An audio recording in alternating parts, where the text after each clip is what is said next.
great to see you guys this morning. Well, in the back, great to see you, my friend.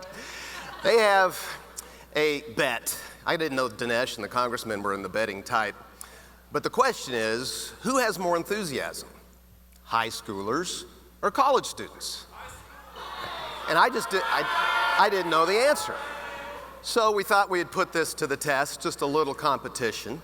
So if you're a high schooler, as loud as you can, in just a second, you're gonna say, Mr. Mustard.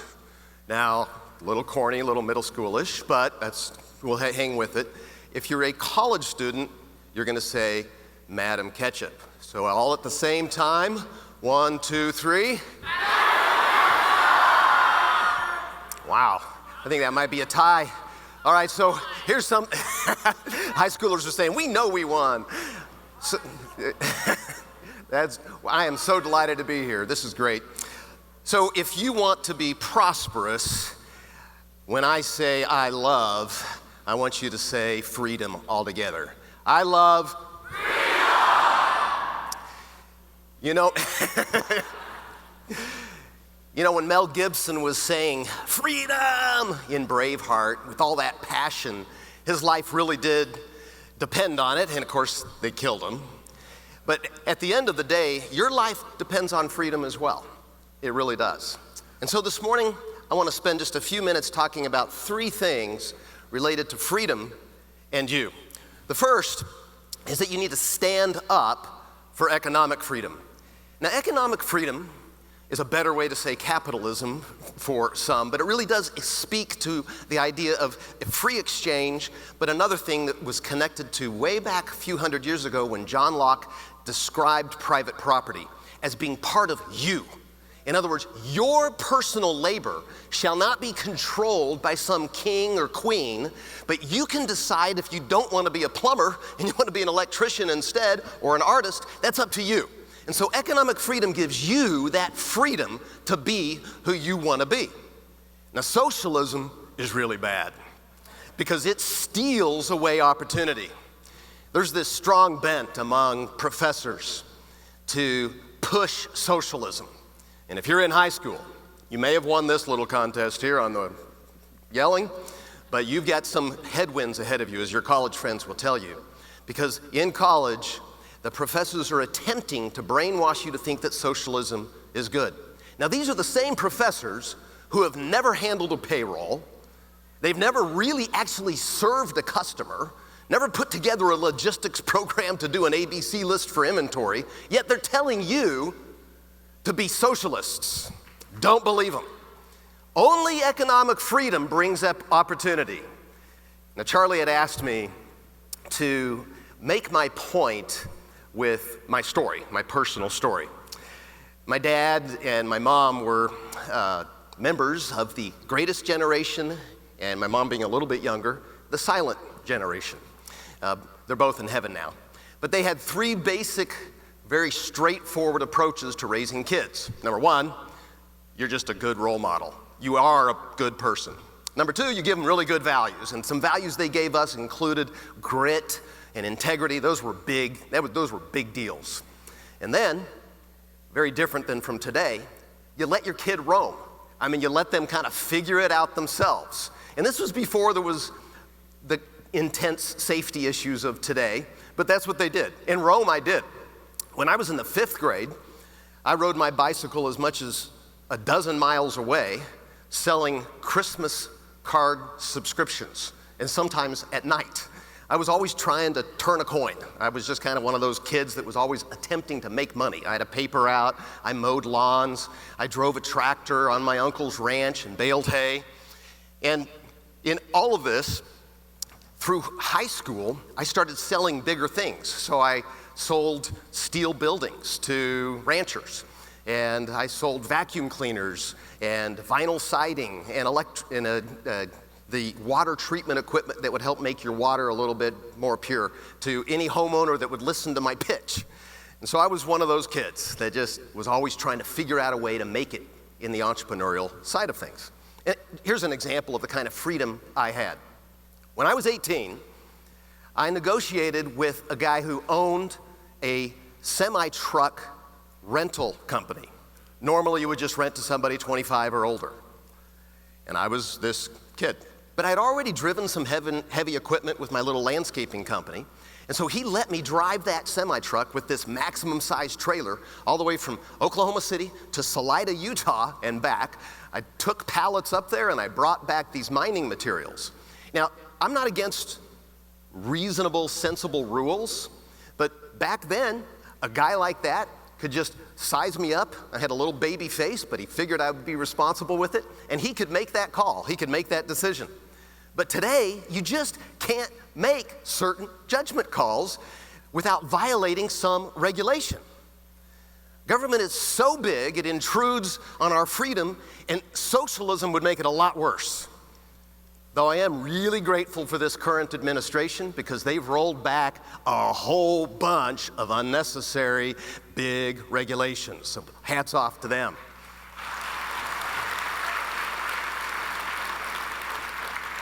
But there's still a whole lot of unelected administrators, and what these guys do is they'll come up with this way to regulate you, and they have control in these local scenarios to do that.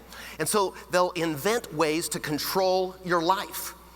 And sometimes it gets out of hand. It blocks consumer choices. It gets in the way of economic growth. And so these agency authorities that we already have in this country can make decisions on whether or not it's okay for you to renovate a part of your house, sometimes at an extreme unnecessary cost to you. If you want to see what socialism is like, take all of those unelected agency authorities and give them a whole lot more power to arbitrarily decide what you can do and when you can do it. When I was your age, the idea was that we could operate under reasonable rules, but we could enjoy freedom. I mean, the freedom I enjoyed built a framework to venture far and build whatever you wanted to build. I built a landscaping company to 14 employees while I was still in high school. And in the summer between high school and college, I built a log cabin. It had running hot and cold water, and it had a septic system, and it was a fun thing to do, and it added some value to the Forest Service. They used it as a stopover point for cross-country skiers. But by the time I graduated from undergrad school, I was married to my little cutie pie. I'm still married to her after all these years. It is a good thing. And she's still really cute. She's got great legs, I'm just saying.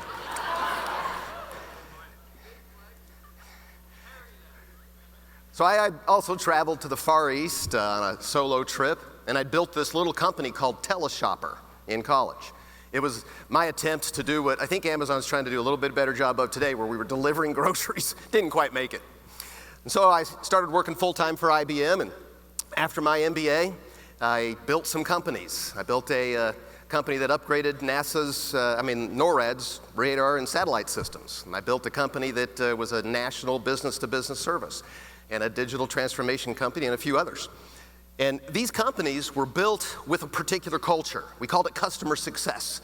It's this energetic, respectful culture. You take great care of the customer. It gives you a transcendent reason for why you're doing what you're doing, and it gives you purpose. You want to jump out of bed and come to work, and it was fun. And I sold these companies. I altogether sold 11 different companies and improved the lives of many and minted some very happy millionaires. But none of my story would have been possible in a socialistic society. Socialism steals your right to private property. It treats you unequally because there's always somebody that has less inventiveness than you. And there's always somebody who's going to work a little less hard than you. And socialism continues to go down to make the average work. Socialism marginalizes your right to life. You personally are not valued for all that you can become. Socialism confiscates your right to liberty. It forces you into a certain career path. I had some employees that had parents that had come over from the Eastern Bloc. And in the Soviet Union days, they described how their parents had no choice on their career path. Socialism curbs your right to pursue happiness. You know, the idea of pursuing happiness is the American dream, but they want to limit how successful you can be. Socialism tears at your soul. But I enjoyed economic freedom. Economic freedom protects private property.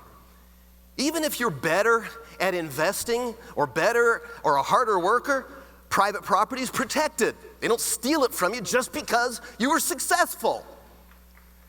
Economic freedom builds around the other freedoms, so it ensures your life is valued and it gives you access to liberty. But you know what economic freedom really does for you? It gives you the inalienable, from God, not the government, right to pursue happiness. And you know when they came up with pursuing happiness, what that concept was? It was more than just being able to do something that was going to make you happy. The idea was connected to this John Locke idea of you being connected to your own personal labor, you being connected to what it is you develop and what you gain in life. You can do whatever you are dreaming of, and you can define what success is, and then you can go pursue it, and there's no limit. You can go as far as you want, and the government doesn't come in and take it away from you just because you become successful. Economic freedom inspires. It equips you to add value and achieve your destiny. So, stand up for economic freedom. Amen.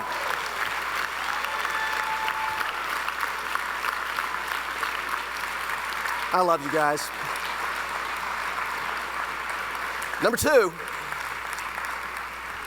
you can sit down, but thank you. The reason I say you can sit down is number 2 is keep standing for freedom, but you can sit down. The idea of keep standing for freedom is don't quit. Here's why. The radical left is a bully. But bullies are really sissies behind the scenes. They just think you won't keep fighting. They'll continually fight. They don't respect your desire to be prosperous and live a quiet life. They just want to control you. They won't even let your mom watch Hallmark without trying to force down her throat something that is not her worldview.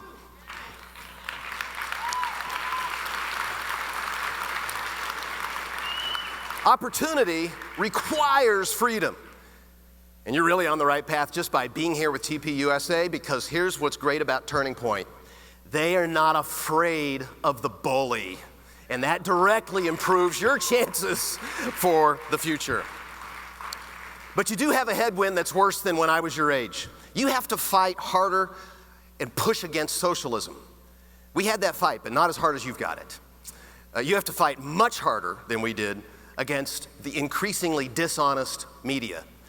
Media was dishonest, but they were sort of balanced in, maybe with pursed lips when Ronald Reagan won. They claim Ronald Reagan won the election, but he won by kind of a lot. I think his second time around, he only lost 1 or 2 states. So, and it was a good deal. It was a great day for America. But today you have to fight much harder against the dishonest media. And you have to fight harder just to maintain your free speech. So you do have some headwinds that I didn't have. But like Ronald Reagan said, we're only one generation away from losing our freedom. And that's because the opposition wants to constrain you. So expect to remain engaged in the fight for freedom all of your adult life. Don't quit. That threat could come from anywhere for you. In one of my business transactions, I'll give you an example of how that threat on freedom can come from any direction. This guy wanted to buy one of my businesses. I just sold a piece to a publicly traded company. I had the rest of it, and I wanted to keep it, not sell it. He wanted to buy it. And he figured out a way to levy a frivolous lawsuit against me.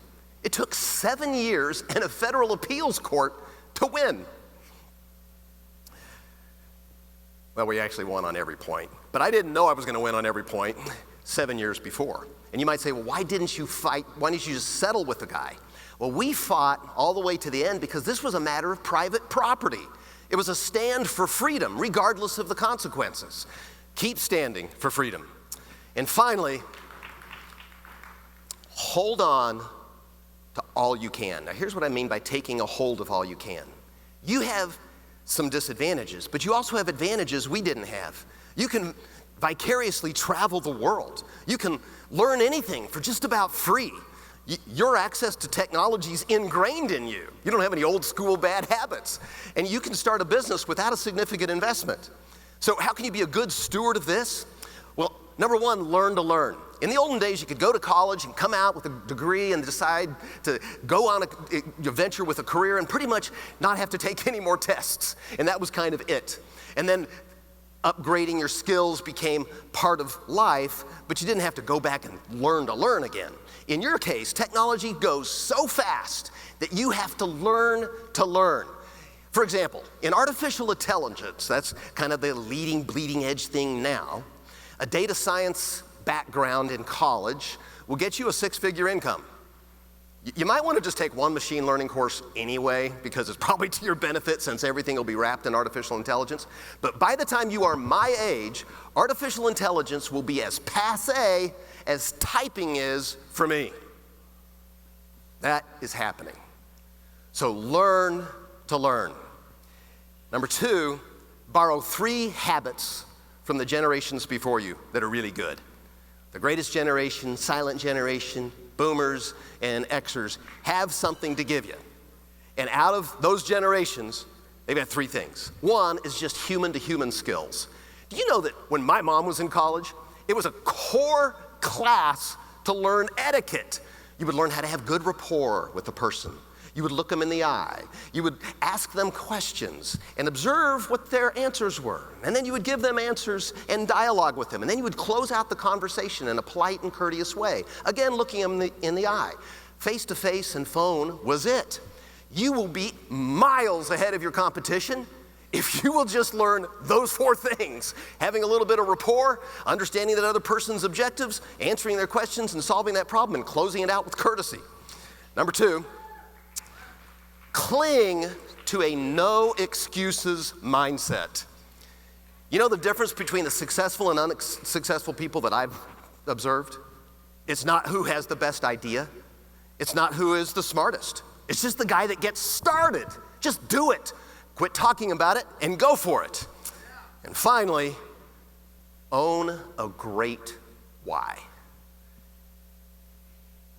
A good why is I want to help other people. That's okay. A great why is I have been made in the image of the living God. And I have a specific deposit from God to me. And I will be all that He has created me to be. And in that pursuit, regardless of what comes my way, it's to honor that deposit of His on me. Own a great why.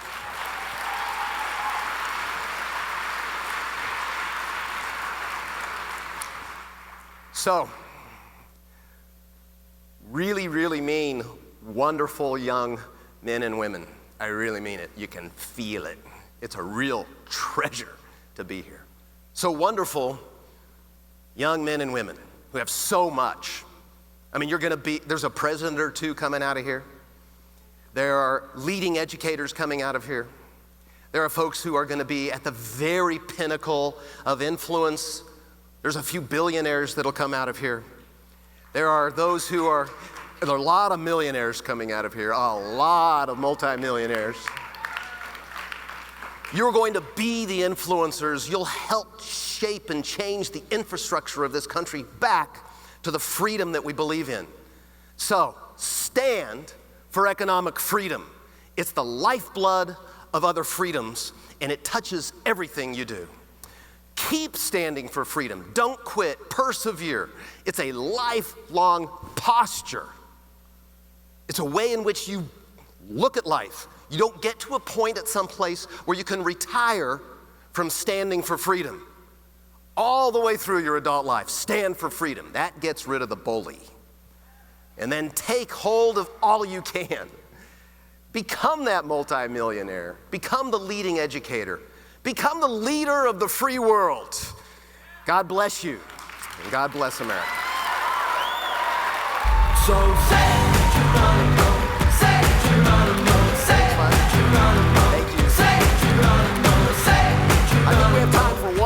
question. We have time for one question. So I think, I'm not sure exactly how they administer that, but we have time for one quick question. We've got a question right over here. I don't know if the mic can get there. Yes, I can get there. Okay, awesome. Thank you.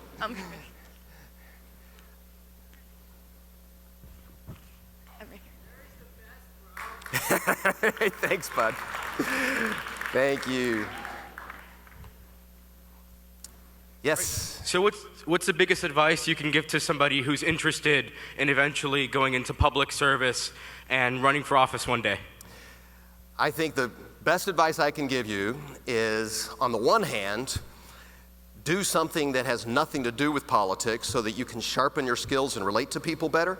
Something in business, something that requires you to at least understand a little bit about what it takes to build a product, a service, and deliver it. So something in business for part of your career. But then, right now, jump into everything you can that's student council oriented, because you're trying to position yourself for what politics really is. And you'll get sniped at in high school and college, but you'll really get sniped at when you run for real. And so you need to get practice becoming thick-skinned. And thick skin helps in everything, but it really helps in politics. In fact, without thick skin, just don't do it. Just donate your money to the guy who's willing to do it. And so those are the two pieces of advice. Do something in business, something vocational that touches everyday people, that touches right where they're at. And then do something that is connected to politics now so that you can kind of get warmed up to it. Is that good? All right. Thank you. Thanks, guys. Appreciate it. Thank you very much. It's a lot of fun. God bless you guys. Thank you.